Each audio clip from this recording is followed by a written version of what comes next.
Myriam avec vous pour une bulle de sagesse en compagnie de Liv Brunet. Alors, Liv Brunet, auteur du livre Transforme ta vie avec les trois principes aux éditions Le Lotus et l'éléphant. Bonjour Liv. Bonjour Myriam. Alors, Liv, vous êtes donc réalisateur de films, de documentaires. Vous Oui, êtes également coach de vie et créateur du podcast Le Réveil en douce, dans lequel vous explorez la transformation intérieure et la puissance des trois principes. Alors aujourd'hui, on va parler de votre livre, de ces fameux trois principes qui vous ont inspiré l'écriture de ce livre. Et puis on va aussi parler de votre parcours personnel que vous partagez dans le livre, puisque vous partagez vos expériences personnelles, vos rencontres, et voilà, quelle vision cela vous a donné sur le monde d'aujourd'hui. oui. Donc, voilà. Donc vous invitez vos lecteurs à inventer ou à plutôt à réinventer leur histoire. Oui, c'est ça. C'est exactement ça. Oui, Alors, dans votre livre, vous racontez dans une première partie, hein, essentiellement, de qui plutôt viennent ces trois principes qui vous ont été inspirés par Sydney Banks, donc oui, un soudeur écossais oui, qui est devenu l'un des penseurs majeurs de la psychologie contemporaine après oui. une profonde expérience spirituelle. Et c'est vrai, il est vrai que, là j'ai le livre entre les mains, il y a beaucoup de chapitres, vous racontez en fait l'histoire de Sydney Banks. C'est quelqu'un qui a changé votre vie, j'ai l'impression. Alors, est-ce que lui, il a changé ma vie? Je ne l'ai jamais rencontré. Il est mort en 2009 et en 2009, j'avais aucune idée de son existence ni de l'existence des trois principes. Disons que ce qui a changé ma vie, c'est ce qu'il a découvert et comment j'ai vu que ce qu'il avait découvert était vrai pour moi. Et ce qu'il a découvert, Myriam, c'est comme Newton quand il a découvert les principes de la gravité. Ce qu'il a découvert, ce sont des principes de la psychologie humaine qui, comme tous les principes en physique, sont disons, des lois qui ne peuvent pas être contredites ou il n'y a pas d'exception, en fait. Et c'est ça que Sydney Banks a découvert. Il l'a découvert en 1973 à l'occasion d'une expérience que je raconte dans le livre et tellement, euh, qui est tellement simple qu'elle insulte un peu l'intelligence. Elle peut créer beaucoup de doutes et je peux vous assurer, Myriam, que j'en ai eu énormément quand j'ai lu l'histoire. Je me suis dit, mais qu'est-ce que c'est que ça? Un soudeur écossais qui est sorti de l'école en troisième. Donc, il a ce qu'on appelle, oui, à l'époque, on appelait ça le certificat d'études ou le brevet des écoles aujourd'hui. Et il fait aucune étude supérieure, il lit pas de livres en particulier. Il est soudeur dans une usine de papier mâché sur la côte ouest du Canada, du côté de Vancouver.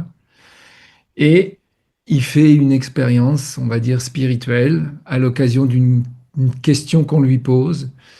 Et cette question ouvre en lui une immensité, littéralement. Et il découvre une chose. Vous vous demandiez c'est quoi les trois principes? Il découvre pas les trois principes. Il a mis 18 ans à les énoncer, les trois principes. Mais il découvre une chose, une, une, une- une chose qui est évidente pour nous, mais dont les conséquences sont considérables quand on les voit vraiment. Tout est une pensée. Je ne fais pas l'expérience de la réalité, je fais l'expérience de ce que je pense de la réalité sans qu'il y ait jamais d'exception. C'est-à-dire que ce n'est jamais ce qui m'arrive qui détermine mon expérience, c'est ce que je pense de ce qui m'arrive. Mais on est tellement habitué à faire le lien entre ce qu'on pense et la réalité que c'est quelque chose qu'on ne voit pas. Et c'est pour ça qu'il a créé les trois principes et ce qu'il appelle le chaînon manquant dans la psychologie humaine, ce sont les pensées. On ne voit pas que la pensée est entre nous et la réalité. Oui, tout à fait. D'ailleurs, il y a une étude américaine qui dit qu'on a 70 000 pensées par jour, donc ça fait à peu près 4 pensées par minute. Et donc, Oui, on est envahi constamment de pensées et on y croit dur comme fer que notre pensée, c'est la vérité. Et oui, ce que démontre Sydney Banks, c'est en fait, l'idée, c'est d'essayer de ne pas croire. C'est un peu ce que disait Platon d'ailleurs, hein, il me semblait, de ne pas croire en ses pensées, elles ne sont pas la réalité. Merci de citer Platon et de citer avec lui, je pourrais ajouter toutes les sagesses, toutes les traditions spirituelles de l'humanité qui convergent vers cette idée. Sydney Banks, il vient juste reformuler quelque chose que l'humanité sait déjà depuis l'origine des temps.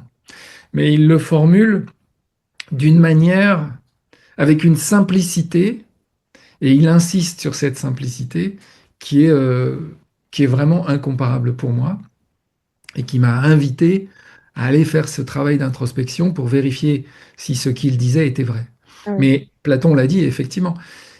Le truc, c'est que si je vous dis c'est juste une pensée, si par exemple quelqu'un qui vous est très cher vient de mourir et que vous êtes au fond de la tristesse et que je vous dis c'est juste une pensée, ça va pas vous aider, ça va pas vous plaire et c'est quelque chose qui est même quasiment cruel à dire. Oui, Parce que notre croyance dans le fait que l'expérience que nous faisons est liée aux circonstances extérieures, elle est tellement profondément ancrée à l'intérieur de nous que c'est une question qu'on ne se pose pas.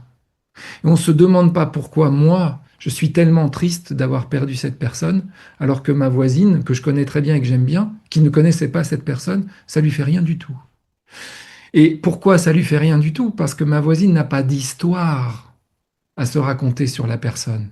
Elle ne connaissait pas cette personne. Pour elle, c'est juste un être humain. Elle va avoir de l'empathie pour moi en me disant, ah, vous avez perdu un être cher, je sais ce que c'est triste. Mais elle ne souffrira pas, elle ne sera pas activée par la perte que moi je vais vivre parce que moi j'ai une histoire avec cette personne. On a vécu plein de choses ensemble. Il y a toutes sortes de choses qui me disent, ah, j'y étais attaché, je l'aimais, et c'est pour ça que je vais souffrir. Mais qu'est-ce que c'est ça? Ce sont des pensées. oui, Et ce ne sont que des pensées.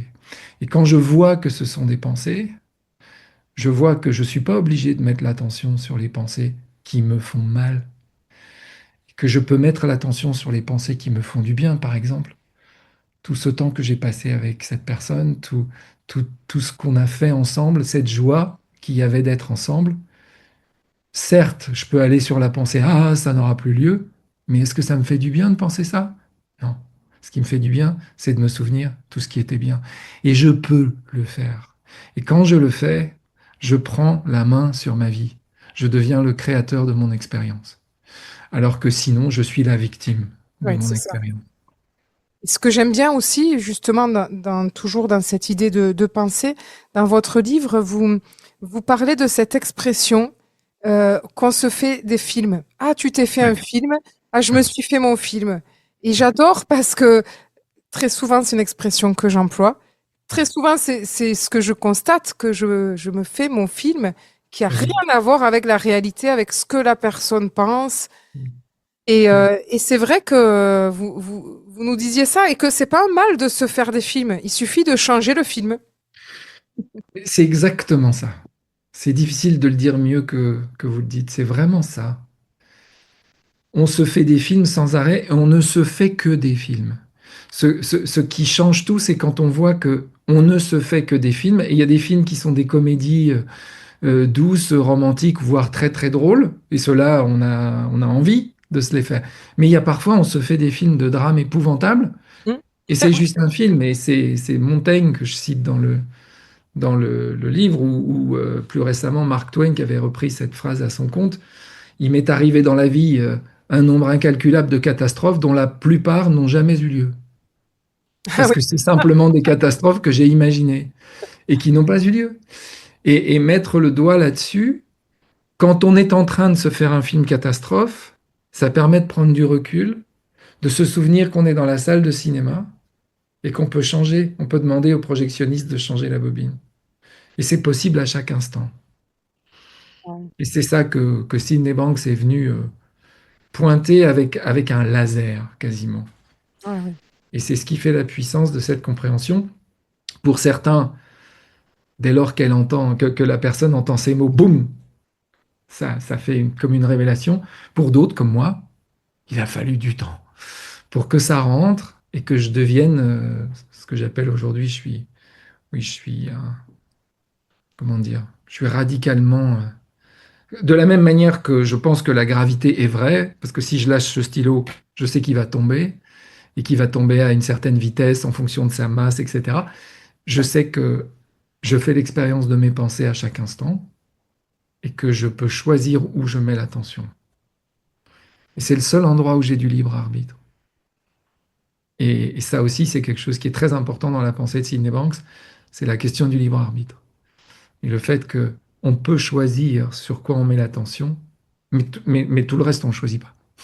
J'ai pas Ouais. choisi d'être un homme, d'être français, d'avoir 66 ans, d'être né en Normandie. J'ai rien choisi de tout ça.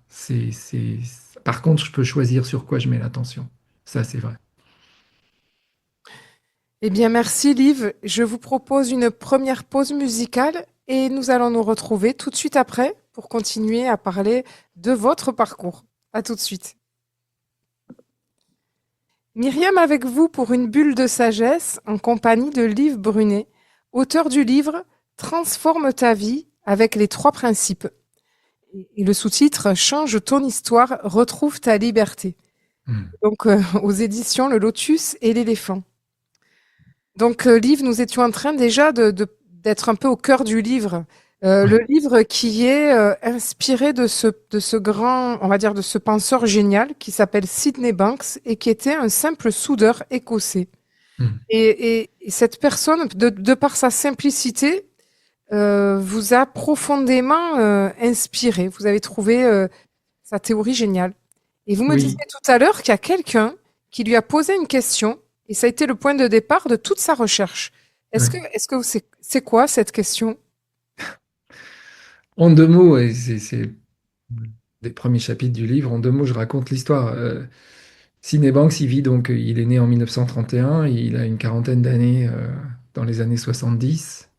Il vit aux États-Unis, et bien qu'il soit né en Écosse, c'est un enfant adopté qui a eu une enfance difficile et il s'est marié avec une femme dont la famille habite en Colombie-Britannique, qui est sur la côte ouest du Canada, donc l'île de Vancouver, qui est devant Vancouver. Et là, il a trouvé du travail, puisqu'il est soudeur, il a trouvé du travail et il a des problèmes de couple. Et on est dans les années 70, donc on est après la révolution culturelle des années 60 aux États-Unis et surtout sur la côte ouest d'ailleurs, ce qu'on appelait le Flower Power, la révolution psychédélique, etc. Et il y a des groupes qui existent, des groupes de parole, on va dire, qui existent, et ils s'inscrivent un jour dans un groupe de parole parce qu'ils veulent évoquer leurs problèmes de couple. Et Sydney Banks partage avec quelqu'un qui est là, qui est comme lui dans ce groupe et qui est psychologue. Il partage le fait il se sent en grande insécurité, il lui raconte, et comme il dit, pauvre Sid, j'ai tous ces problèmes, j'ai tous ces problèmes. Et à un moment, alors, la conversation a lieu, et le lendemain, il recroise le psychologue, et le psychologue lui dit, j'ai repensé à tout ce que tu m'as raconté hier, et c'était vraiment n'importe quoi. Et il entend autre chose que ce que le psychologue lui a dit. Il entend, ce ne sont que des pensées. Ce que j'ai partagé hier avec cet homme, c'était juste des pensées. Si je change mes pensées, je change mon expérience. Et là, ça fait boum dans sa tête. Il dit au type, tu te rends compte de ce que tu viens de me dire? L'autre lui dit, bah oui, je dis pas n'importe quoi. Et en fait, l'autre continue d'être dans son insécurité. Et Sidney dit, moi, j'ai vu quelque chose. Et à partir de là, il va faire une sorte d'expérience, on va dire, psychédélique, mais sans avoir pris de champignons. Il va passer 3 jours et 3 nuits à pas dormir. Il va se retrouver. Il sent qu'il a touché quelque chose d'extraordinairement profond dans l'expérience humaine. Et ça va déclencher chez lui un changement radical. Il va continuer de travailler dans son usine pendant 1 an, jusqu'au moment où il va se dire, la seule chose que je dois faire, c'est juste partager ce que j'ai vu. Et il va commencer à partager ce qu'il a vu. Il va quitter son travail. Et il y a petit à petit, une par une, des personnes qui vont venir chez lui, l'écouter parler. Et puis la rumeur va se répandre. Et puis un jour, il y a des psychologues qui entendent parler de cet homme-là et qui viennent des États-Unis écouter ce qu'il dit et qui sont stupéfaits. Et c'est comme ça que petit à petit, ça va influer sur certains psychologues et du coup sur la discipline psychologique. Et les trois principes qui vont être énoncés beaucoup plus tard sont maintenant bien connus dans la sphère anglo-saxonne. Ça se répand dans le monde. Il y a des pays où ça marche beaucoup plus vite que d'autres, par exemple le Danemark ou enfin, la Tchéquie aujourd'hui, c'est plus la Tchécoslovaquie. En France, on est cartésien. En France, c'est plus difficile. Ah Il y a oui, des livres il y a un livre en particulier qui est paru d'ailleurs au Lotus et l'éléphant et qui s'appelle Ne crois pas tes pensées, un livre de Joseph Nguyen, qui est une traduction, hein, parce que c'est un livre anglais à la base, qui parle de ça, mais sans réellement citer les trois principes. En France, on est cartésien et c'est difficile de sortir du schéma de la science pour nous et de faire le lien, on en parlait tout à l'heure avant le début de l'émission, entre la psychologie, qui est considérée comme une science, et la spiritualité. oui. Ah Et, ben et- et- c'est tabou en France. et c'est ce lien-là que Sydney Banks vient faire, mais de la manière la plus laïque qu'on puisse imaginer, c'est-à-dire vraiment débarrassé de toute scorie religieuse. On est dans l'expérience. Quelle est cette expérience que nous faisons? Et on peut tous, quelles que soient nos croyances, quels que soient nos conditionnements, se relier à ce que Sydney Banks partage. Parce que l'expérience qu'on fait, la vôtre, la mienne, c'est la même. Oui. Effectivement, c'est très intéressant et j'allais dire aussi que en France, enfin dans le milieu psychanalytique, psychologique, on n'aime pas trop les nouveaux apports. On reste figé sur ben voilà, on connaît Freud, Jung, Lacan et puis voilà tout ce qui est actuel aujourd'hui n'est pas forcément reconnu. En France, on aime bien les étiquettes, Hum, hum, hum. les Il n'y a labels. pas qu'en France, Myriam, il n'y a pas qu'en France, et en plus, j'ai une sorte de principe, si on peut dire, c'est tout le monde fait ce qu'il peut, mais c'est vrai qu'en France en particulier, moi j'ai rencontré ça dans mon parcours de vie, quand j'ai eu affaire à des psychologues parce que je me sentais pas bien, etc. C'est la dimension spirituelle, elle arrive jamais, elle est jamais évoquée. Ah, c'est vrai. Jamais on parle de la subjectivité, de la profonde subjectivité de notre expérience, au sens de qui sommes-nous? Parce que ça, on le laisse dans le domaine du religieux, on va dire. C'est chacun a son opinion là-dessus, et il s'agit pas de, il faut pas rentrer dans ce champ-là, mais on peut pas ne pas le faire. Et en tout cas, moi, je l'ai vu à quel point ça m'avait entièrement changé l'existence de savoir qui je suis et de faire le lien entre mon expérience humaine et mon expérience en tant qu'expression de quelque chose d'infiniment plus grand, qu'on appelle comme on veut. Dieu, la source, l'essence, l'univers, l'énergie primordiale. Alors justement, Liv, on va revenir à votre parcours, à vous. Mm. Donc, vous avez découvert cette personne, on va dire, j'allais dire cet auteur, mais non, ce penseur, Sidney Oui, ce Banks, penseur, c'est le beau mot, oui. Oui. voilà. Mais comment, avant, est-ce que vous étiez déjà en quête de quelque chose? Qu'est-ce qui s'est passé dans votre vie? Est-ce que c'est une maladie, comme certains auteurs, une épreuve, un deuil, une séparation, ou est-ce que ça s'est fait comme ça, au fil des ans? C'est un cocktail. C'est un gros, gros cocktail. Et c'était pas prévu. Et c'était. Pour commencer, je suis né dans une famille catholique pratiquante au début des années 60. On allait à la messe tous les dimanches. J'ai fait toutes mes études dans une institution religieuse, donc catéchisme, sacrement, etc. Non mixte, donc il n'y avait que des garçons, parfois pensionnaires.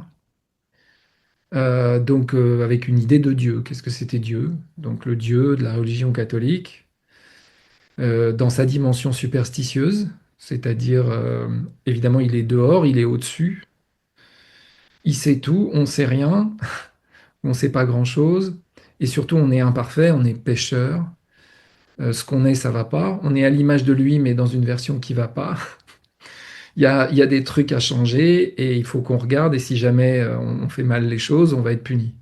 En gros, ça résume mon enfance.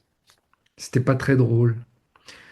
J'ai évidemment de temps en temps eu quelques petits éclats spirituels, on va dire. Parce que surtout quand on est tout petit, on est très près de la source. Mais plus le temps passe, plus on se fabrique des histoires qui sont des histoires qui essayent de garder le lien avec les gens qui s'occupent de nous, donc d'être d'accord avec eux, de faire plaisir. En tout cas, ça a été mon chemin à moi, mais c'était pas marrant. Je m'en suis sorti parce que je m'en suis sorti comme tout le monde s'en sort. C'est-à-dire, moi, mon truc, c'était que je me suis très tôt rêvé réalisateur. Le cinéma me faisait rêver. La télévision est arrivée tard chez moi, j'avais 8 ans, mais quand j'ai commencé à voir des films, je me suis dit, ah, je voudrais faire ça, je voudrais raconter des histoires. Mais bon, j'étais très timide, je le raconte dans mon podcast et je le raconte dans mon livre, donc j'avais pas vraiment les qualités qu'il fallait pour devenir cinéaste, a priori, parce qu'il faut se montrer, il faut aller de l'avant, il faut avoir la capacité de convaincre les autres, et c'était pas ce que j'avais. Mais bon, il y a eu des concours de circonstances qui ont fait que même si mon papa m'a mis dans une école de commerce en me disant au moins tu auras un métier, parce que moi je voulais être artiste, mais ça permet pas après. Enfin, en tout cas, mes parents, ça les rassurait pas. Il n'y avait pas d'artiste dans la famille. Mon père travaillait dans une grosse entreprise en tant que cadre. Ma mère ne travaillait pas, mais elle avait été institutrice. Bref, euh, j'ai commencé à être réalisateur très tard. J'ai appris le métier du cinéma dans les industries du cinéma. Et quand j'ai commencé ma carrière de réalisateur, j'ai découvert qu'en fait, c'était le documentaire qui m'attirait. Et quand je faisais des documentaires, je disais aux gens sur qui je faisais des documentaires, ce qui m'intéresse, c'est le sens de la vie. Donc ça me travaillait. Et ça m'a travaillé tout petit, et j'aimais la philosophie, et j'aimais la sociologie, j'ai lu beaucoup de livres, mais j'ai pas de diplôme de philosophie, je suis pas agrégé de rien, de lettres ou quoi. J'ai fait ma propre université.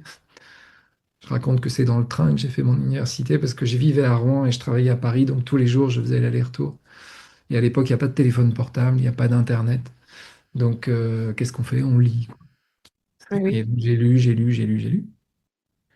À 40 ans à peu près, j'avais une femme, 3 enfants. Je me suis jeté dans le bain de devenir réalisateur indépendant. Je me suis posé ces questions autour du sens de la vie.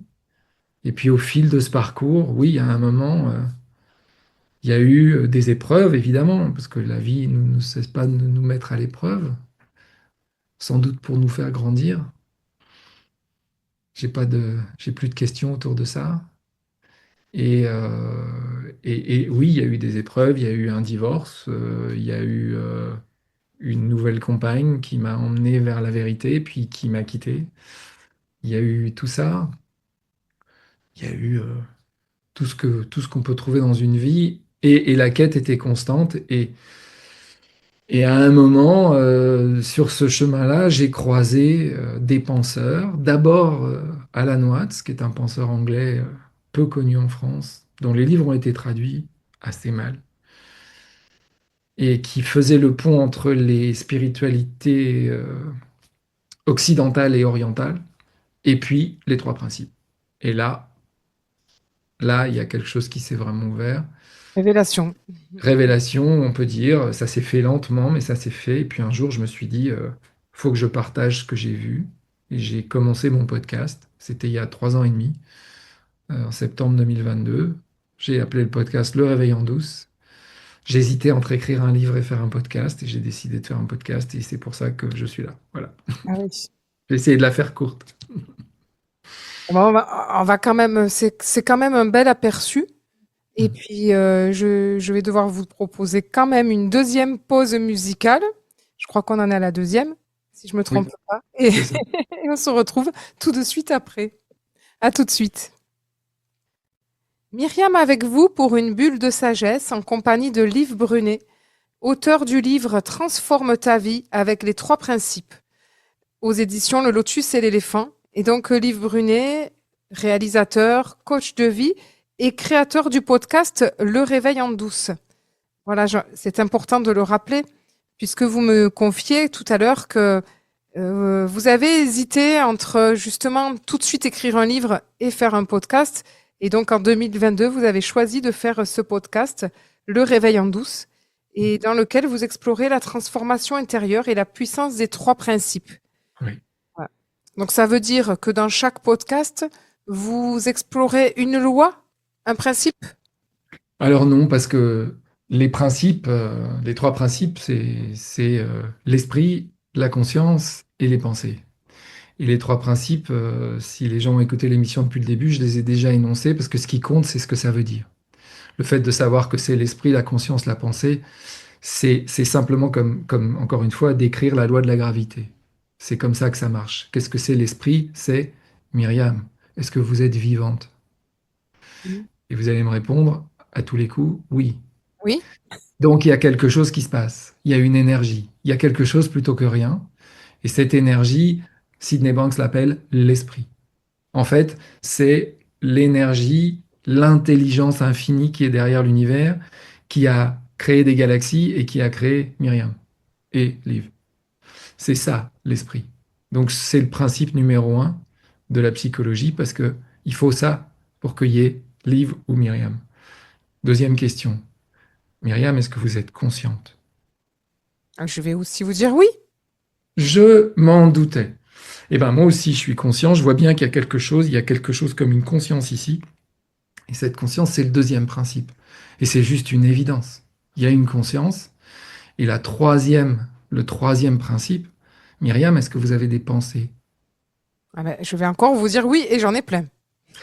Et la pensée, c'est ce qui crée l'expérience.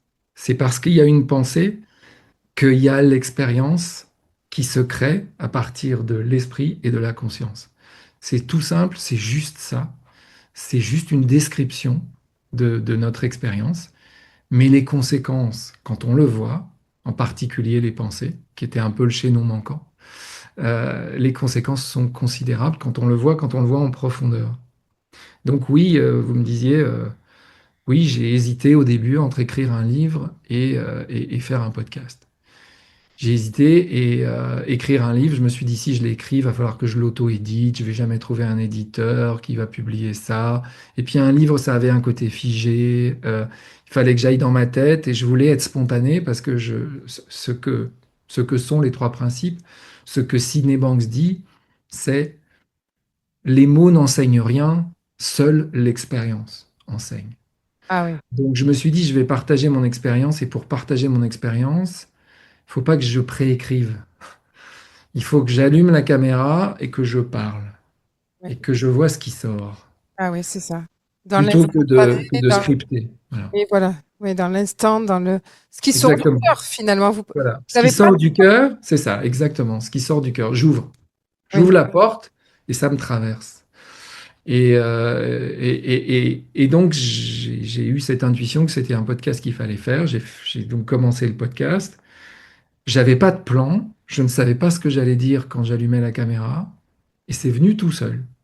Et ce n'est qu'au bout du 20e ou 25e épisode que j'ai commencé vraiment à parler des trois principes, parce qu'avant, je parle surtout de mon expérience et je dis pourquoi j'ai fait ce podcast. Et j'ai commencé par un exemple très simple. Je me suis raconté toute ma vie l'histoire que j'étais timide. J'ai vécu comme une vérité l'histoire que j'étais timide. Dans le corps, je le vivais, j'avais les palpitations, j'avais tout ce qui fait qu'on, quand on se sent timide, on sait de quoi je parle. Et c'était une histoire.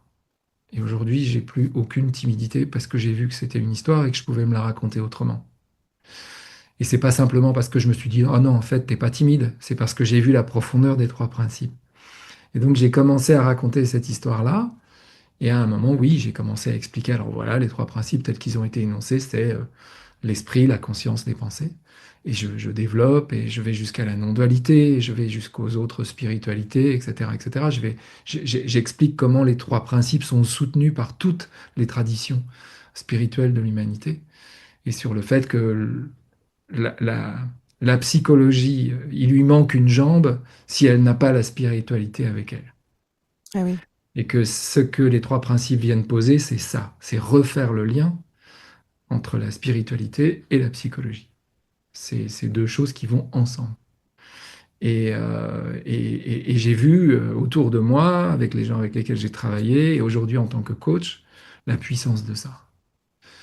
Si j'amène pas cette dimension, si je n'arrive pas à guider la personne vers sa dimension spirituelle, si je me contente de lui donner des outils ou que je lui pose des diagnostics, j'ai du mal à la soigner, si on peut dire. Enfin, je la soigne. Moi, je considère que sur la psychologie, il n'y a personne qui soigne personne, on se soigne soi. On se soigne soi-même en fonction des informations qu'on reçoit et en fonction de la sagesse qu'on voit à l'intérieur de nous, parce que figurez-vous que la sagesse, on l'a chacune à l'intérieur de nous et que personne ne peut nous la donner parce qu'on l'a déjà. Par contre, on peut nous aider à la dévoiler. Ça, c'est possible. Et ça nous amène à une question qui était... Oui, je vous la laisse même pas formuler, c'est la question de la légitimité. oui, on en a parlé en préparant effectivement cette émission. Exactement. Parce qu'on parlait de ces courants de psychologie euh, actuels et combien on aimait se référer à une étiquette, à un diplôme. Ouais. Et puis aussi comment, dans notre pays ou dans les autres pays, quelqu'un qui est génial et qui a des idées nouvelles, un peu révolutionnaires, et aussitôt et rapidement controversé. C'est peut-être naturel. Ça s'est toujours fait d'ailleurs hein, dans l'histoire. Oui, Les grands penseurs, ils ont toujours été controversés. bien Mais sûr. voilà, vous disiez donc à un moment donné, bah, c'est dans votre à la page 47, vous avez Mhm. des arrêts sur image comme ça. Oui, oui, Et vous disiez que donc Cinebank se refusait le rôle de maître ou de gourou et oui, il avait confié à des psychologues diplômés le soin de porter son message, en espérant que cette légitimité académique, ça suffirait à ouvrir les portes à oui, une pédagogie du bien-être inné. oui, Mais effectivement, ben, ils se sont confrontés effectivement à une résistance du système. J'allais dire, c'est presque inévitable. oui. Et on se posait la question, mais alors, finalement, est-ce que c'est les diplômes? Est-ce que c'est, voilà, moi j'aurais tendance, quand je vous entends, à dire c'est vraiment l'expérience qui rend légitime. Mais voilà, alors qu'est-ce que vous en pensez, Liv? Je pense il faut regarder les choses dans leur totalité. Si je vais chez un dentiste ou si je m'adresse à un chirurgien, je suis très très content qu'il ait fait 10, 12 ans, 15 ans d'études. Oui, Parce qu'il y a un savoir. Je vais pas aller voir mon voisin et qui me dit, oh, mais moi, je sais faire de la chirurgie, je vais te faire ça, je vais te régler ton problème d'appendicite. Non. Il s'agit pas du tout de mettre en doute à quel point la connaissance, le savoir, le fait d'apprendre, c'est pas ça qui est en cause. Mais dans le domaine de la santé mentale, on est tous et toutes des experts. On est tous nés avec la sagesse. Et un psychologue qui va faire 20 ans d'études, qu'est-ce qu'il étudie? Il étudie des textes, il étudie des penseurs, et s'il ne fait que ça, on parle de santé mentale, et Cinebanks a une histoire là-dessus que je trouve extrêmement drôle et touchante. La première question qu'il a posée aux psychologues qui sont venus le voir, bardés de leur diplôme, c'est, mais vous, est-ce que vous êtes heureux? Parce que vous parlez de la santé mentale des gens, mais vous, est-ce que vous l'avez? Vous êtes bien? Et là, les psychologues lui ont dit, bah, c'est pas la question. Nous mais avons acquis un savoir académique, nous le retransmettons, et puis après, bah voilà, nous, on sait ce que c'est que la maladie mentale, on va traiter la maladie mentale. Et Sidney, il leur a dit, mais moi, j'ai l'impression aussi que je suis un expert, parce qu'il avait des groupes de gens qui avaient l'air très heureux autour de lui et tout, même s'ils avaient chacun leurs problèmes. Et il dit à George Pransky, l'un des psychologues, il dit, mais il y a un truc qui cloche dans votre histoire, parce que j'ai l'impression que c'est comme si j'emmenais ma voiture chez un garagiste qui allait la réparer alors qu'il n'est pas foutu de réparer la sienne. J'aurais pas confiance, moi. Si je vais chez un psychologue, la question que je vais me poser d'abord, c'est est-ce que lui, il va bien? exactement. Parce que si lui, il va pas bien, et alors évidemment, il y a des psychologues que ça fait hurler parce qu'ils sont dans leur histoire à eux, et qu'eux, ils ont trouvé des réponses à ça, et qu'ils disent c'est pas le problème, etc. Sauf que dans la santé mentale, c'est le problème. C'est vraiment le problème. Moi, je l'ai rencontré dans ma vie, j'ai eu des psychologues qui m'ont suivi, ils étaient pas bien. Eh ben, ils m'ont pas aidé. C'est sûr. Et l'histoire de la légitimité, je me la suis posée dès le début. Je suis réalisateur de films, je fais des documentaires. Comment je vais être légitime comme coach? Comment je vais pouvoir me dire pour qui je me prends en fait? Comment je vais être capable? Mais en fait, j'ai travaillé sur mon bonheur. J'ai travaillé sur ma paix intérieure. Et ma paix intérieure, c'est même pas moi qui la décide. C'est vous, Myriam, qui décidez si je l'ai ou pas. En tout cas, tout ce que je peux vous dire, c'est qu'ici, c'est en paix. Ça a l'air. c'est dans la joie de vivre, c'est dans la joie d'être. Ça l'a jamais été autant qu'aujourd'hui. Et c'est de là que je parle. Et j'ai l'impression que Sydney Banks parlait du même endroit. Il avait trouvé ça à un moment dans sa vie. Il avait trouvé que la santé mentale, il était assis dessus, littéralement, il le dit d'ailleurs, qu'il we are sitting in the middle of mental health. On est assis dans la santé mentale, mais elle est recouverte par des couches de conditionnement qui font que ce noyau de santé qu'on a à l'intérieur de nous, il est recouvert par une écorce de conditionnement, de trauma, de vécu, d'histoire, qui font qu'on la voit plus. Et, on n'a pas besoin d'avoir fait 20 ans d'études pour voir ça et pour le voir pour soi et ensuite pour le partager avec les autres. Et plus on se change soi, plus on change le monde. Donc, non, j'ai fait des formations, j'ai des, entre guillemets, j'ai des papiers qui disent il a fait la formation, mais c'est pas ça qui compte. Mhm. Qu'est-ce qui compte? C'est que j'ai été marié 2 fois, j'ai divorcé 2 fois, j'ai eu 3 enfants, j'ai eu toutes sortes d'addictions, c'est ça mon diplôme. Oui, Parce que je suis plus à cet endroit-là. J'ai les mêmes problèmes que tout le monde, mais j'ai trouvé un moyen que ma paix intérieure soit non négociable.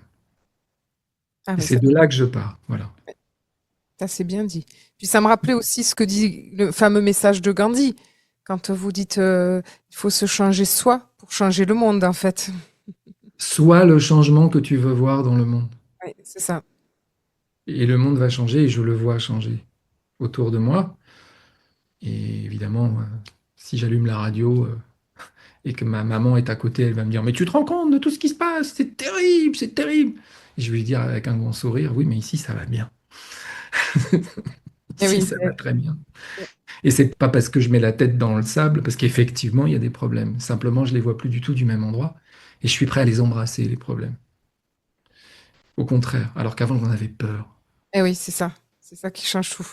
Voilà. Voilà, c'est le regard et la manière dont on aborde voilà, les problèmes, l'extérieur. C'est peut-être même une source pour vous bah je sais pas, de grandir, de sourire. Qu'est-ce que vous diriez à ça quand vous rencontrez un problème?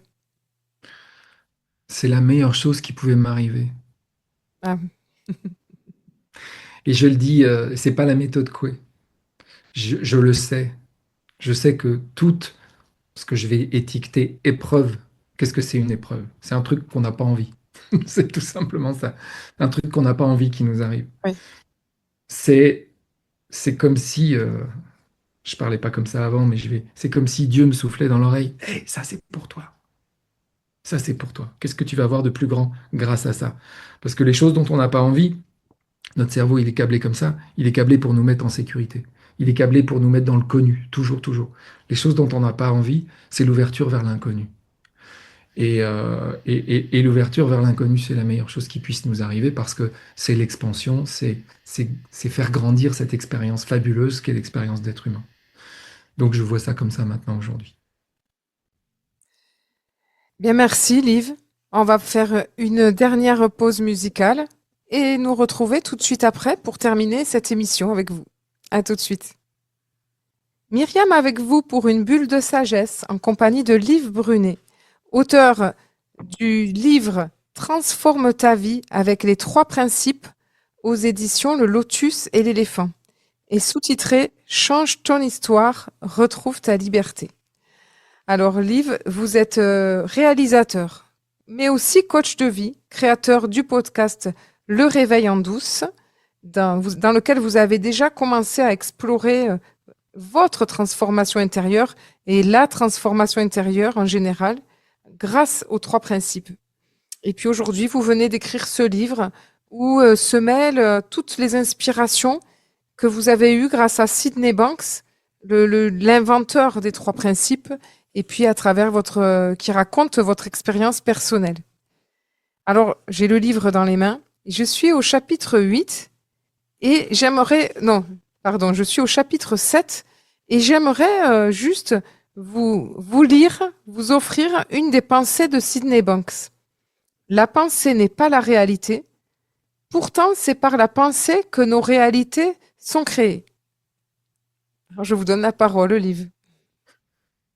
Je ne sais pas quoi ajouter à une phrase aussi puissante que celle-là. La pensée n'est pas la réalité et pourtant, c'est par la pensée que la réalité est créée.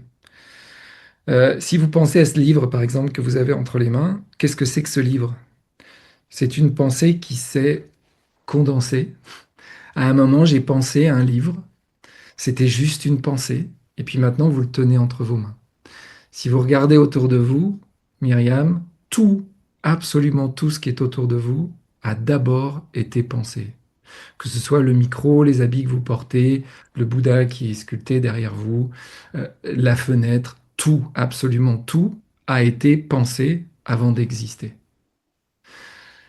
La réalité qui est autour de vous a été créée par des pensées. Si elles n'avaient pas été, si ces choses n'avaient pas été pensées, elles n'existeraient pas. Et moi, je fais le lien avec l'univers et moi-même. Moi, j'ai dû être pensé avant d'exister, c'est certain. Pour moi, c'est une évidence. Je suis une pensée condensée. Si je suis une pensée condensée, elle a été pensée, cette pensée que je suis, par quelque chose d'infiniment plus grand que moi. De la même manière que votre micro, il a été pensé par un humain, qui est, on va dire, infiniment plus grand que le micro, dont la fonction n'est que de capturer le son de votre voix et de le transformer en signal électrique. Eh ben, c'est la même chose pour ce que je suis. Je suis un instrument divin, j'ai été pensé, et à travers moi, euh, je peux, moi, à mon tour, penser et créer des choses autour de moi. C'est ce que cette phrase veut dire.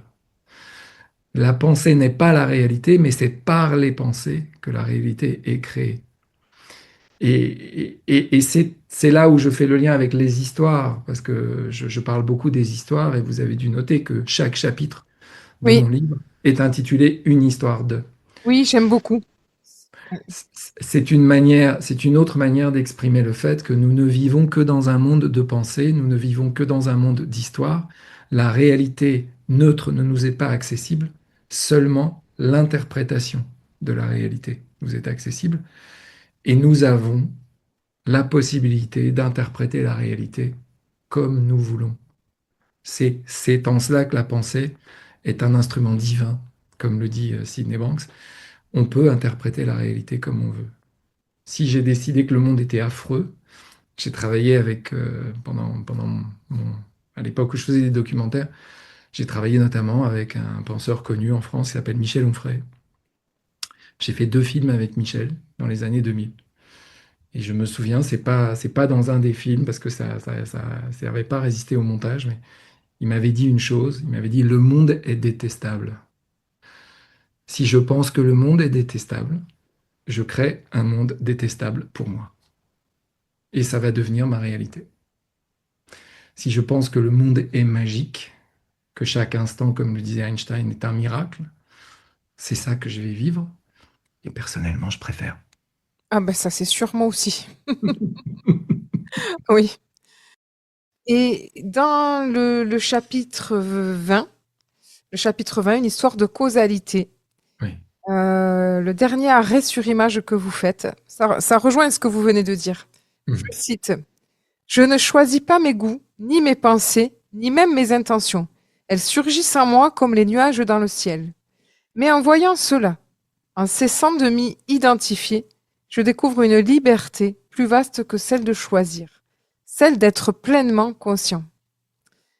Tu n'es pas une goutte d'eau dans l'océan, disait Rumi, tu es l'océan dans une goutte. Et cette goutte-là n'a pas besoin de choisir pour être libre. Je trouve ça magnifique. Mhm. Ça me... Oui. Pour moi, c'est la vérité, oui. C'est la vérité de notre expérience. Ouais. Et ça pose bien la question du libre arbitre, qui est une question que j'aborde beaucoup dans le Et, livre. ouais. Où se situe notre libre arbitre? Voilà.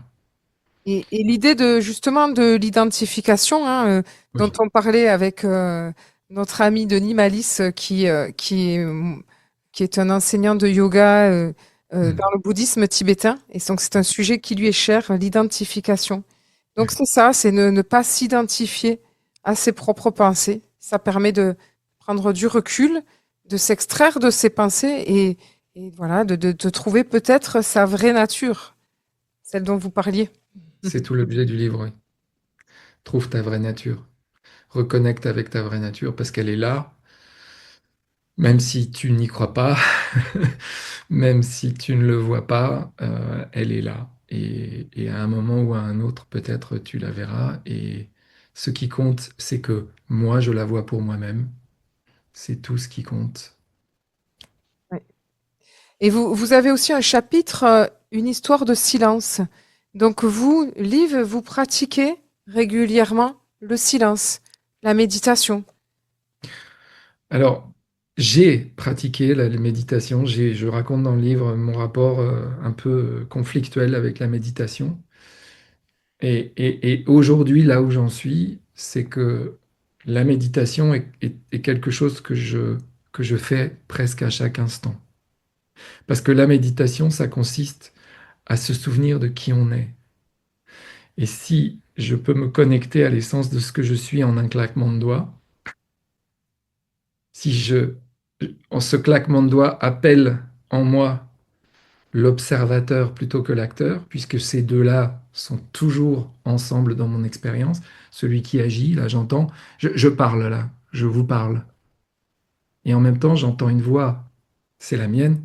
Quelque chose entend une voix, quelqu'un entend une voix. Et la méditation, c'est se connecter avec ce quelqu'un-là, celui qui entend ma voix en train de parler. Donc le silence m'a appris à accéder à cet endroit-là. Cet observateur, quoi. Il y a C'est un ça, l'observateur. observateur. Et quand parfois c'est très agité autour, quand on est secoué par la vie, retrouver le lien avec l'observateur est ce qui nous sauve, toujours. En tout cas, c'est ce qui me sauve. D'accord. Eh bien, merci, Liv. On arrive à la fin de cette émission. Je vais vous laisser le petit mot de la fin. Quel serait-il? Ah, le petit mot de la fin. C'est la phrase qui est écrite sur mon livre. Change ton histoire, retrouve ta liberté. Il est possible de changer son histoire quand l'histoire qu'on se raconte ne nous plaît pas. Elle ne nous est pas imposée par l'extérieur. C'est nous qui nous la racontons. Et au moment où on arrive à le voir, la vie change du tout au tout. Eh bien, merci, Liv. C'est un message plein d'espoir. Voilà, porteur, oui, c'est porteur d'espoir. Parce que finalement, on va se raconter des belles histoires au lieu de croire en nos mélodrames. Exactement. Voilà. Merci Myriam, merci beaucoup. C'était donc Liv Brunet, auteur du livre Transforme ta vie avec les trois principes aux éditions Le Lotus et l'Éléphant. Voilà, qui nous partageait son parcours de vie et sa passion pour les trois principes qui ont changé sa vie. Merci, Liv. Merci Myriam. Et quant à moi, je vous donne rendez-vous la semaine prochaine pour une autre bulle de sagesse. Belle semaine à tous.